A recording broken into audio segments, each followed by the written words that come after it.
Wanita alfa ada ke titik terendah? Wanita alfa ni apa? Wanita alfa ni selalu dikaitkan dengan wanita lebih dominan, pandai buat keputusan, berdikari, terkedepan. Kadang-kadang dalam kerjaya tu orang kata lebih stabil dan hebat lah. Tapi mereka ni ada ke titik terendah sebab nampak sangat berjaya?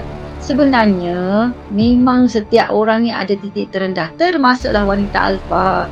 Dia pun ada keadaan di mana dia perlu macam orang memanjakan dia, melindungi dia. Dia pun selalu penat kalau asyik kena buat keputusan tapi tak ada siapa nak tolong buat keputusan untuk dia.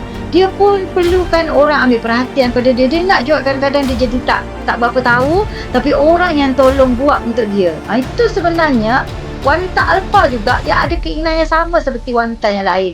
Jadi janganlah kita rasa macam wanita alfa ni ikut dia lah, dia perasaan dia stabil, dia berjaya, dia tahu sendiri-sendiri, berdikari. Biarlah, isteri aku kan wanita alfa. Jangan. Walaupun dia wanita alfa, dia juga berhak dimanjakan, berhak dapat perhatian dan dia adalah wanita biasa.